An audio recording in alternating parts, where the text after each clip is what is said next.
आनंदपुर गांव में सोहन नाम का एक हलवाई रहता था। वह बहुत ही बढ़िया और स्वादिष्ट मिठाई बनाने के लिए जाना जाता था। इसकी वजह से उसकी दुकान पूरे गांव में बहुत मशहूर थी। पूरा गांव उसी की दुकान से मिठाई खरीदता था। वह और उसकी पत्नी मिलकर शुद्ध देसी घी की मिठाइयां बनाते थे। इससे मिठाइयां काफी अच्छी और स्वादिष्ट बनती थी।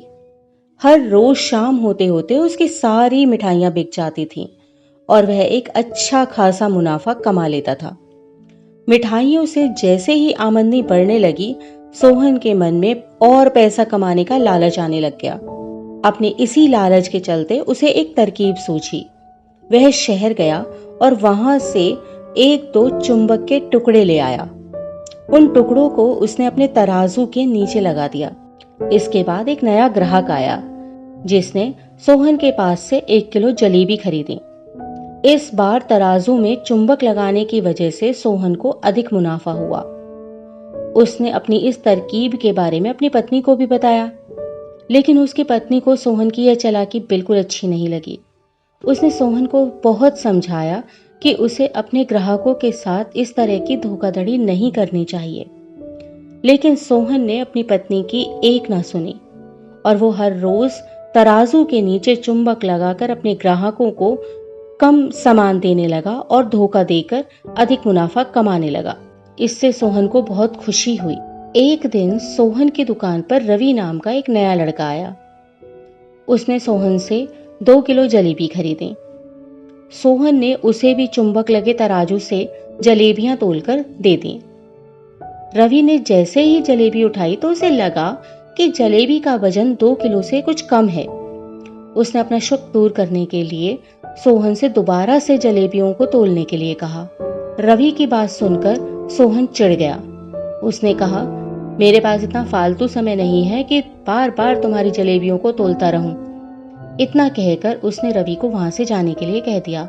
सोहन मिठाई वाले की बात सुनने के बाद रवि जलेबी लेकर वहां से चला गया। वह एक दूसरी दुकान पर गया और वहां बैठे मिठाई वाले से अपनी जलेबी तोलने के लिए कहा। जब दूसरे दुकानदार ने उन जलेबियों को तोला तो जलेबी सिर्फ 1.5 किलो ही थी। अब उसका शक यकीन में बदल गया था। उसे पता चल गया था कि सोहन मिठाई वाले के तराजू में कुछ गड़बड़ है। अब उसने तराजू की गड़बड़ को सबके सामने लाने का निश्चय कर लिया था और उसके लिए वो खुद एक तराजू खरीद लाया और उसे ले जाकर सोहन मिठाई वाले की दुकान के पास ही रख दिया। फिर रवि अपने सभी गांव के लोगों को वहां पर इकट्ठा करने में लग गया।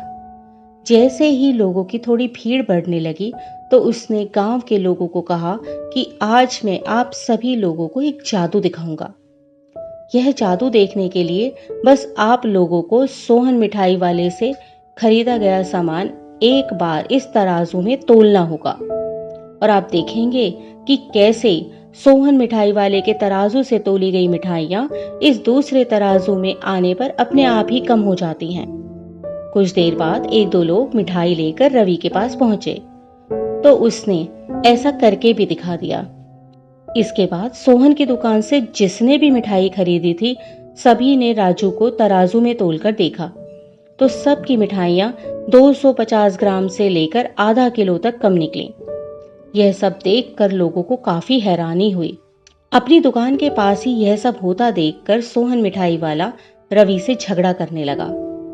उसने लोगों को बताया कि रवि यह सब नाटक कर रहा है अपनी बात को सही साबित करने के लिए। रवि सीधे सोहन मिठाई वाले का तराजू लेकर आया और तराजू में लगे हुए चुंबक को निकालकर सबको दिखाने लगा। यह देखकर गांव वालों का गुस्सा 7वें आसमान पर चढ़ गया। सब ने मिलकर उस लालची मिठाई वाले को खूब मारा। अब उस लालची मिठाई वाले को अपने लालच और उसके कारण की गई गलत हरकतों पर पछतावा हो रहा था। उसने अपने गांव के सभी लोगों से माफी मांगी और यह वादा भी किया कि भविष्य में कभी कोई ऐसी जालसाजी नहीं करेगा। सोहन की इस धोखाधड़ी से पूरा गांव नाराज था, इसलिए लोगों ने उसकी दुकान में जाना कम कर दिया था। उधर सोहन के पास पछताने के अलावा और कुछ नहीं बचा था, क्योंकि वह पहले ही पूरे गांव का भरोसा खो चुका था। तो हमें इस कहानी से यही सीखने को मिलता है कि हमें कभी भी लालच नहीं करना चाहिए। हमेशा ईमानदारी के साथ काम करने से ही इंसान का नाम होता है। लालच के चलते भले ही कुछ समय के लिए हमें ज्यादा फायदा हो जाए, लेकिन उससे इज्जत और आत्मसम्मान दोनों ही कम हो जाते हैं।